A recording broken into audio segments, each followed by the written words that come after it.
Hey, what is going on YouTube? This is Tylord and I am back again with Let's Play World of Warcraft Project Ascension. This is episode 8 and I'm here in the crossroads where I left off at the end of last episode. Let's go ahead and talk to Apothecary Helbrim and accept the quest Apothecary Zama, where we will bring the rendered spores to her all the way in Thunderbluff. And so immediately when you accept this quest, you will get a timer. I think I said at the end of the last episode, I think I said it was like an hour-long timer, but it's actually 45 minutes, which is still plenty of time to make your way all the way to Thunderbluff. I've obviously never been there yet because I'm an undead. I haven't been anywhere else outside the starting undead zone of Tirisfal Glades, other than Durtar when I flew to Org, and then I ran down to the Barrens. So I've only visited 3, I want to call them like, they're almost like countries. Like their own countries, on 2 separate continents. I don't know what else you would call them, zones. I've only been in 3 zones before. So the quickest way and pretty much the only way to get to Thunderbluff is head out south, the road that takes you south of the crossroads. Along the way, you can just stay along this road all the way through. You'll come across Camp Taraho, which my cursor says it's right here. Where you can pick up, there is a flight master there, you can pick up the flight path back to Crossroads if you want. But from there, once you hit Camp T, as it's otherwise called and known, you're going to make a sharp, what is that, westward movement? I guess left. A sharp, on the mini-map, on the map it's left, a sharp left, but if you're controlling your character, you're going to turn right at Camp T. Take that road in, you'll hit Bloodhoof Village, is that what it's called? And then from there you go north to Thunderbluff. Or you don't really even have to follow the roads. Once you hit here, you can go around the mountain and then just straight pew to Thunderbluff. Make a beeline towards it. But I'm going to be cutting away. Don't want to spend too much time just running down the path here. But we will be doing a quest along the way called Lost in Battle. And it's a pretty it's a pretty infamous quest. So what you have to do is find Mankrik's wife, and it's infamous in the way that it's pretty much a huge meme at this point in the World of Warcraft community, especially with good old Barrens chat. You know, everyone's like, "Oh, do you know where you can find Mankrik's wife?" It's a pretty great meme. Am I right, guys? Alright, so I'm going to cut away. Oh, well, shit. I wanted to cut away, but look, I'm so close to Mankrik's wife. I guess I won't cut away. Gosh, I've just wasted 3 minutes of video time. Anyway, I guess I forgot I'm only level 14. I'm close to 15, so I guess I don't really want to aggro these Scythe Claws. So I'll try to avoid them as best as I can. So this is called the Gold Road, in case you guys were wondering. Not much else to say. I'm coming up on the hut. These 2 little huts here is where we will find Mankrik's wife. And well, we're actually, spoiler alert, we're actually not going to find her wife, his wife. We're going to find his wife's mangled body. She's just a corpse. She's no longer a living thing. She's a dead thing. Recently, I haven't logged on this server since the last time I uploaded a video, which was like maybe 3 or 4 days ago. How long has it been? Has it been a week? Gosh, I don't even know. But when I logged in, I saw on their news feed that they updated their patch A file. So if you haven't logged on in about a week, you're gonna have to go onto the Ascension website, download the new patch A file, and whoa, what the hell? I can make the dead body dance. I'm a magnet attracting her. I'm full of iron and she's the magnet. Okay. So that's that for that quest. All you have to do is talk to it. Let's talk to the beaten corpse. I forgot it was beaten. I thought it was like mangled or something. The body is that of a female orc warrior. It is quite clear that she died in battle, probably against the Quillboar in the area. So now we know what happened to Mankrik's wife. We found her. She's been beaten to death. And that's it. That's the quest. So I'm going to cut away. and I'll meet you guys over in Thunder Bluff. Yahoo! Wow! Hey everybody, so here we are inside the Pools of Vision located on Spirit Rise, the Spirit Rise section of Thunder Bluff. And we're going to want to talk to Apothecary Zama. She's all the way back here. So let's go ahead and talk to her and we can turn this quest in.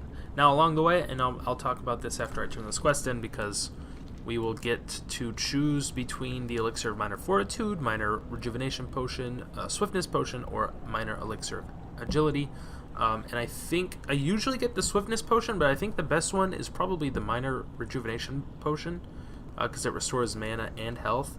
But I'm gonna stick with the Swiftness Potion, so we can go ahead and turn that in. And the follow-up is, well, it's not even a follow-up; it's a separate quest altogether. It's called Serpent Bloom, and you will want to do this quest while you participate in the dungeon run-through of Wailing Caverns.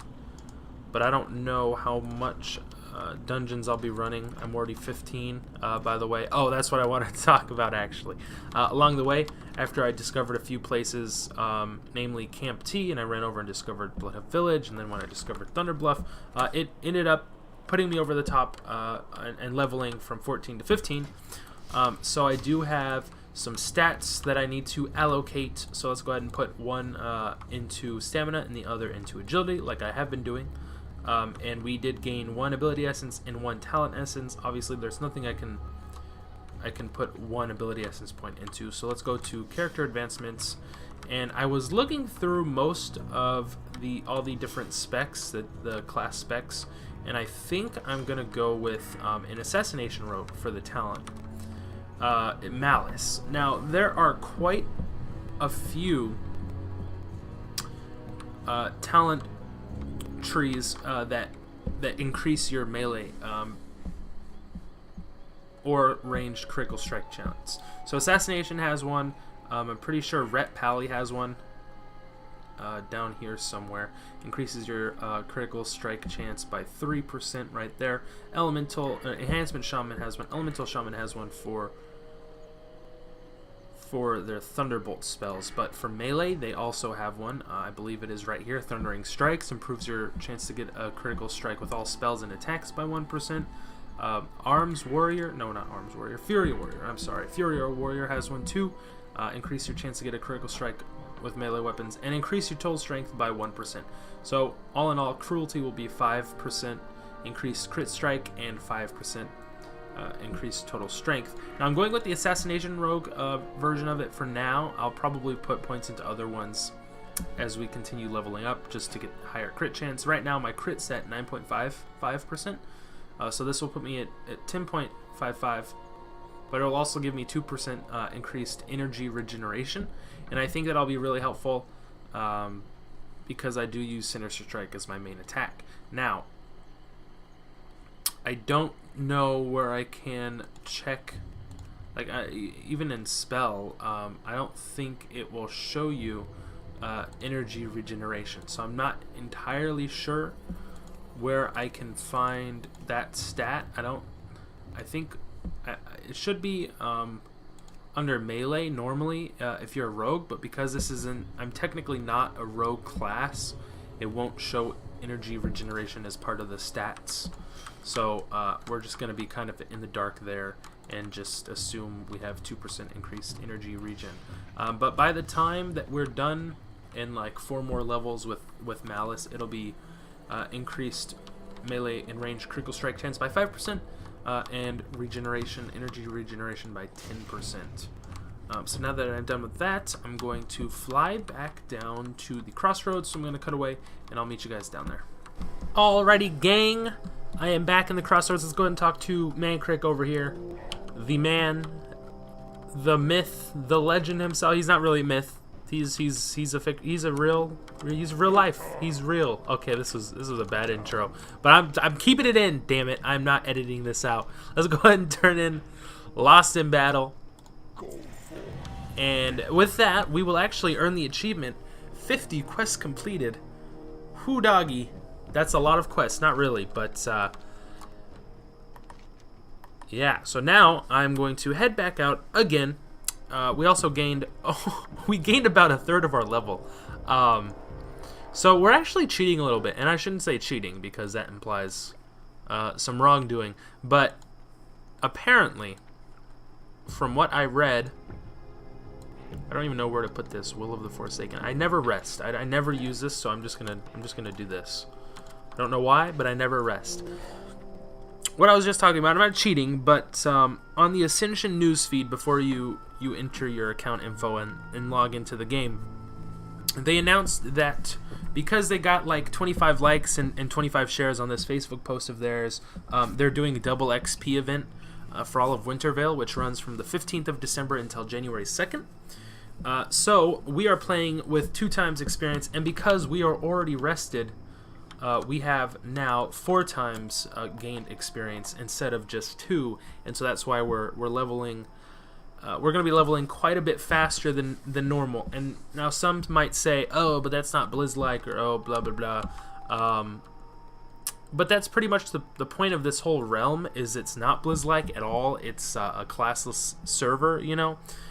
So that's what I have to say to that. Normally, I do play on Blizz-like servers like Burning Crusade or Vanilla or Wrath of the Lich King or whatever, but this is totally different. And I wouldn't say the object of this server is to try and level up to 60 as fast as you can, but that is an option if you want to. I mean, because there are double XP events. But I'm going to be running up and doing a couple quests up here, probably about 3 or 4 of them. We need to kill Barak Kodobane, that quest we picked up from last episode, or even 2 episodes ago.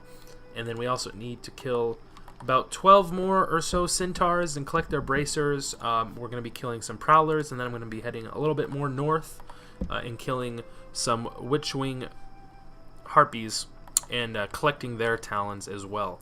Now I normally probably I did probably say I'm going to cut away, but then I end up just talking throughout the entire duration of me running. So we're here now, just a little bit northwestish of the Forgotten Pools. Barak Kodobane spawns up in this little hut. It's elevated with a ramp. He is fancy. He's a fancy man. He's got a little hut. He's got a ramp. There he is right there. He pats down to about here, and then he'll walk back up. So let's try and aggro the Wrangler, and he seems a little bugged. So fuck it. Let's just go in and go for Barak Kodobane. Oh, there he is. Not bugged anymore, I see. Oh shoot, we actually don't have Flame Tongue weapon buffed, so let's go ahead and try and buff that up. And as you can see, I'm already using my new ability that I got last episode, Min Pet, to heal my pet so that I don't have to. Don't run in there, don't run in there. He's gonna aggro. There we go. Oh no, he aggroed anyway. And there goes my pet leveling up. So he's 15-2. And he's going to be taking on all these Wranglers by himself, one by one. Like a good little boy. And he's just going to keep... we're just going to keep aggroing all these Wranglers. Why not, man? Why not? Keep that slice and dice duration up. That was another talent I was looking into, and I'll show you guys right now. I already looted Barak's body before he could disappear, because I'm not sure how quickly they despawn. But there is a Stormer up there. Let's go ahead and kill him right quick. Stormers are particularly annoying. They mostly spam Lightning Bolt. I was gonna say Thunderbolt, but every now and then they'll cast a spell called like Lightning Storm.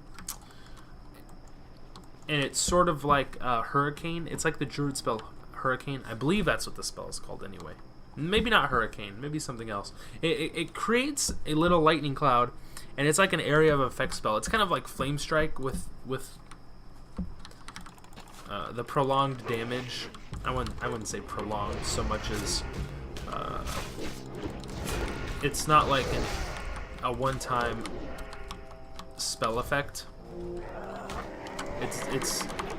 It lasts. I guess it's lightning cloud. It's like that. So if you're standing in the lightning cloud, you're just gonna keep taking damage. But once you run out of it, you'll stop taking damage. God damn it, I can't talk today. What is wrong with me? Okay, so we have 10 bracers. We have 9 bracers. I got ahead of myself. I got a little bit ahead of myself. Shit. Okay, so we got a level 15 elite, boys. Do you think we can take them down? The answer is no. Not with all those mobs, but it might work this time. Let's take out a Stormer. Let's do this. Let's do this. Let's aggro him and see what happens. So he's aggroed us, but he's not chasing after us because I don't think it's because he hasn't taken any damage. Now he's taken damage and he's chasing after us. We want our pet to take all the aggro here while we heal him up. Let's see how much we can do here. Why am I taking just so much damage? Just an inordinate amount of damage. Now we need to kill the Wrangler, which we can do. No big deal. My pet is still taking a lot of damage. Now we can focus on Stone Arm here. My pet's taking a lot of damage, but I'm healing him. Trying to heal him as fast as I can. And I think, you know what? I think we're going to be able to do it, boys. This is it. The moment of truth. Die. Oh, wow. That was something, wasn't it? Wow, that was an adventure. We did it. Wow. I didn't think we were going to be able to do it, but hey, I was just proven wrong. That just goes to show how OP min pet is, especially with a build, with any type of build when you have a pet, because it's just like constant healing. It's so little mana cost. I mean, it costs, I mean, it's the only spell I have that costs mana. Everything else is energy, come to think of it. So we looted 2 different pieces of armor, and we're probably going to use both, to be honest. The first is this buckskin cape, which will give us plus armor, and more importantly, plus agility, plus 2 agility. That's the main takeaway from that. And we also have these soldiers' leggings of the boar, which will give us plus 3 strength and plus 3 spirit, and I'm actually going to use these as well, even though I'm giving up 1 stamina. And actually, I need to feed my pet here for a second. I'm giving up 1 stamina in exchange for plus 2 strength and plus 3 stamina. So now we still aren't done with Centaur Bracers. We need 4 more, but I'll probably pick those up off screen on the way back. The next quest I'm going to be focusing on right now is Prowler Claws, and we need to kill and collect 7 Prowler Claws. So we need to kill however many Prowlers it's going to take. The quest, the drop rate, I should say, is not 100%. So we will be killing as many Prowlers as it's going to take. They are within our level range though, so it shouldn't take too long. And actually, I think after this kill, like I said before, since the leveling rate right now is at 4 times because I have rested experience, we're going to probably level up after this kill. So get ready for that. Ding dong, boy! Let's go! Reach level 16. Congratulations. We've gained some hit points. We've gained some mana. More importantly, we've gained 2 more stat points to put into, keep spamming those into stamina and agility. And I'm slowly out-leveling all my gear. Look at that. My gear is for level 4s, and I'm a level 16. Wow. Yikes. Look at this! The Gladius and Ceremonial Knife.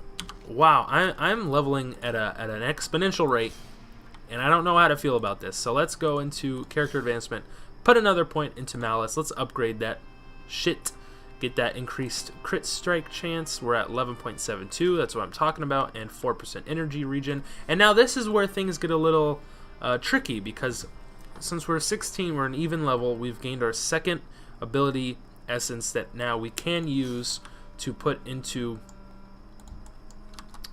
let's try and aggro this Prowler. I keep missing. Without aggroing the Hyena. There we go, now you can take it down. It's getting a little tricky now that we can pick a new ability to learn, but I don't know exactly what I want, what kind of build I'm going for. In the past, I know I've done in the Holy Paladin tree, Seal of Righteousness, and then at level 18 I could pick up Judgment of Light, and that would give me a way to self-heal. I think that's what I'm going to do, but at the same time I can also go into the arms tree and pick up Overpower. Now Overpower seems like an odd choice, and it's not even technically a rage dump. Like right now my rage dump is Strike, which costs 15 rage, but it only deals 18 damage. So it's not a great choice for a rage dump. Something more along the lines of Slam, probably from the Fury Warrior trait, would be an improvement over Strike, and definitely over probably even Heroic Strike, which is a warrior ability. And I think that's in Fury, but I don't think it's available until like level 30.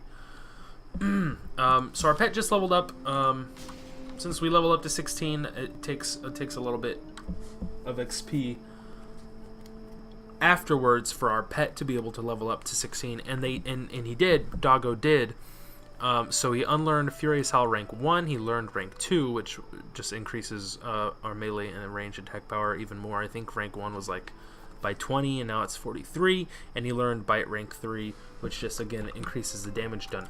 And now that I'm thinking about it, that we're 16, it only took about 3 episodes for me to go from like level 13 to level 16, which is crazy. Not even level 13. I think we were level 11 3 episodes ago, and now here we are in episode 8, and we're 16 already, and we're probably gonna hit 17 by the end of this episode too. But I know I was waiting until level 13 to go back to Silverpine Forest, where I can go train Gorfang, because he was level 13. He's the rare skinned warg that I wanted very badly, but I just haven't had the opportunity to go back there yet because I've just been grinding here in the Barrens. There actually is a rare hyena mob in this area. It doesn't look like he's spawned at the moment. I think his name is Snort, and he's sort of a purplish colored hyena. But the difference is, I like the wolf class. A hyena is its own class of hunter pets, same as raptors, same as prowlers. They're part of the cat family. Hyena has its own class with its own unique ability. So, like for wolves, for instance, we get the Furious Howl ability, and I think that's better than the hyena family special ability. I can't remember for sure what it is 100%, but I just know that Furious Howl is one of the best hunter pet abilities. The cat ability is also pretty good. It increases, it's called like Courageous Roar, I think, Roar of Courage, something along those lines, and it increases strength and maybe crit chance. I don't know, something along those lines. I can't remember for sure. Okay, guys, give me a break. But yeah, so these are the Witchwing Harpies that we have to kill and collect 8 of their feathers for. Talons, I'm sorry, I said feathers when in actuality it's talons.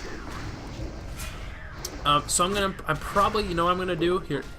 Let me explain what I'm gonna be doing right now, because there are so many of these Witchwing Harpies and rope feathers and whatever else that these damn mobs are named. I'm gonna continue killing these mobs off screen. We'll probably need to kill at least 5 more, probably like 6 or 7. So I'm gonna cut away. I'll kill the rest of these Witchwing Harpies off screen.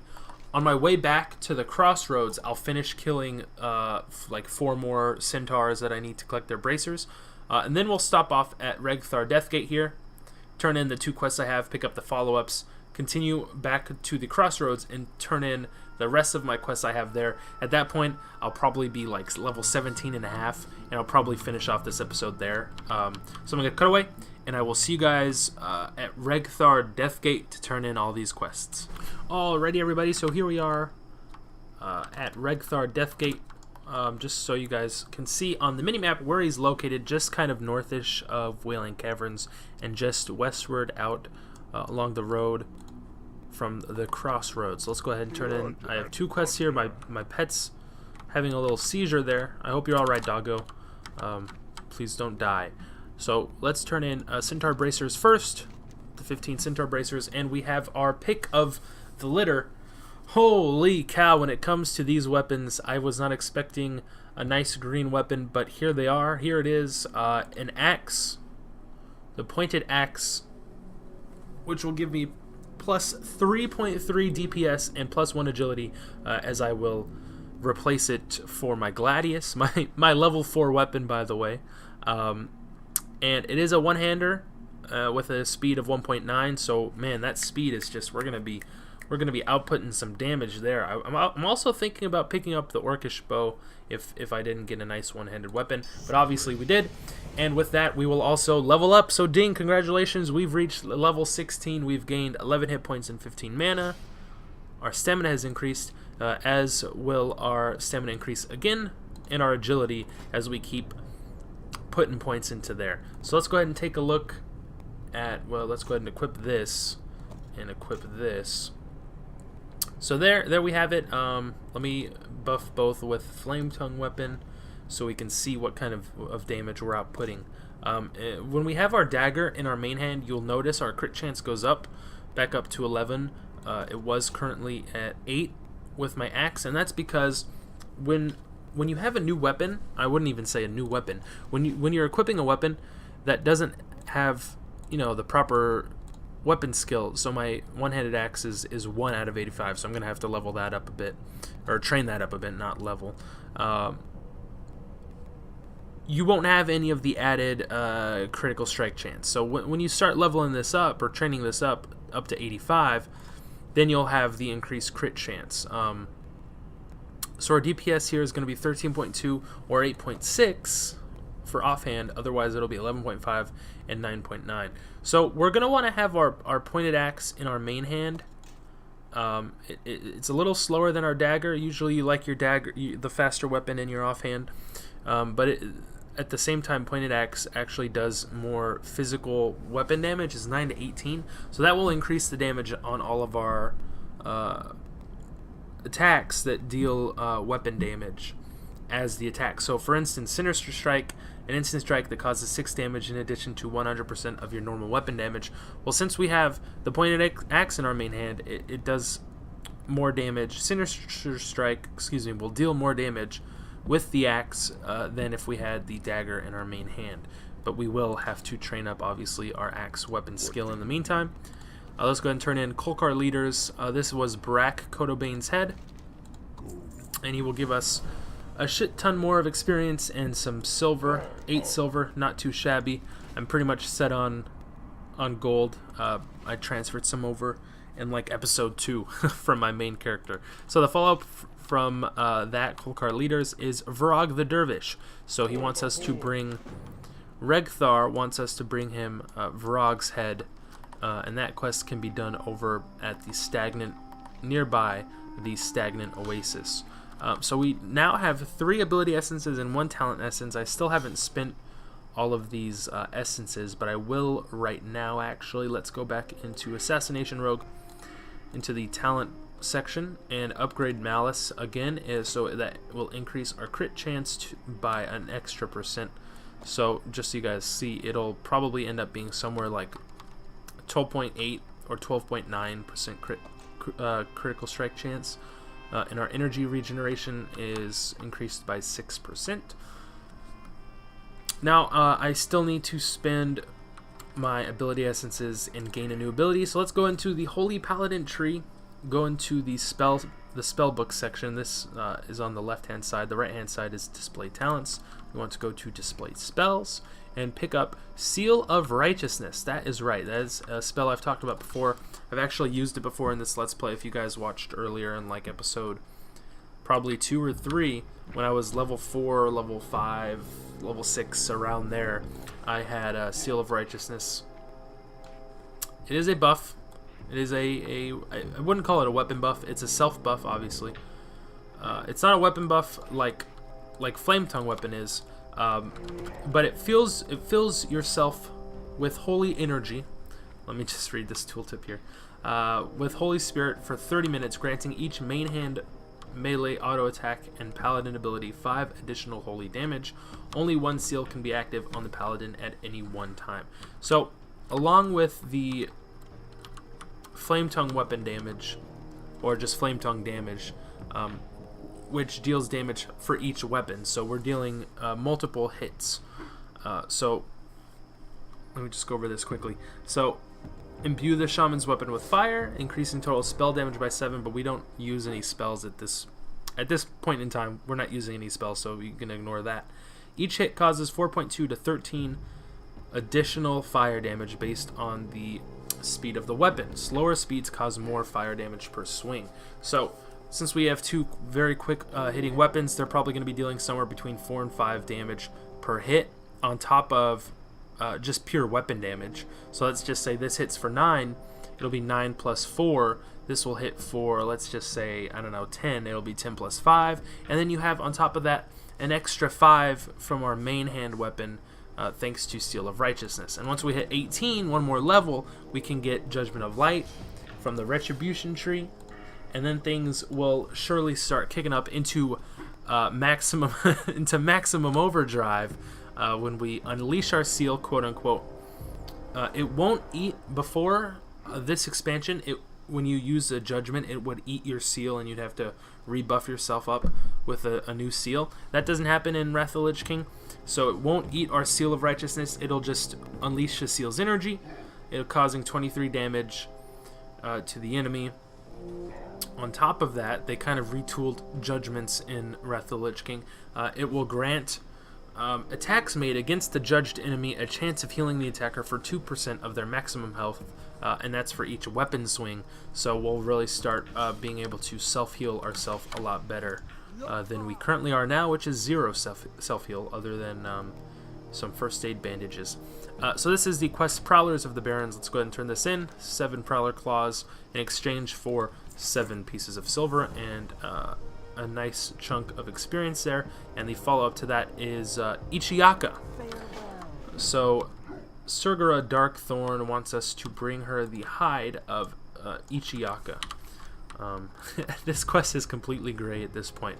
Jeez, oh jeez. I am actually leveling at a pretty good rate. We can pick up this quest report to Cataract, but I'm just going to abandon this because I'm not going to go to Cataract.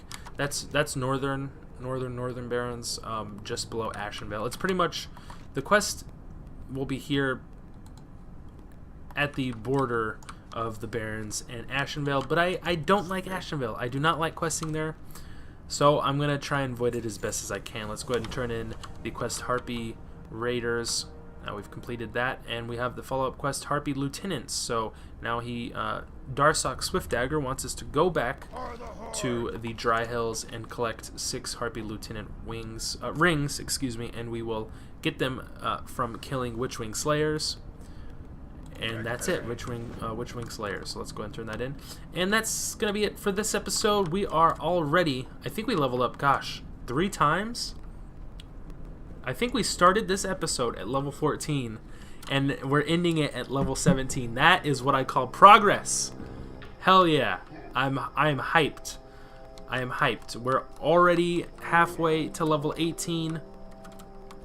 Let's go ahead and run back into the inn here. I'll log out here so I can get some more rested experience. But I'm going to be going through my bags and cleaning it out. Off screen, I will probably head back over to Orgrimmar and train up, just so you guys know. I think I have a new rank of Flame Tongue weapon. I definitely have a new rank for Sinister Strike. And I think that's it. I really only have these 2 spells that need new ranks every like 4 or 6 levels. So that's it for this episode, everybody. Thank you for watching. Thank you for tuning in. And as always, until next time, I hope y'all stay classy. And peace out.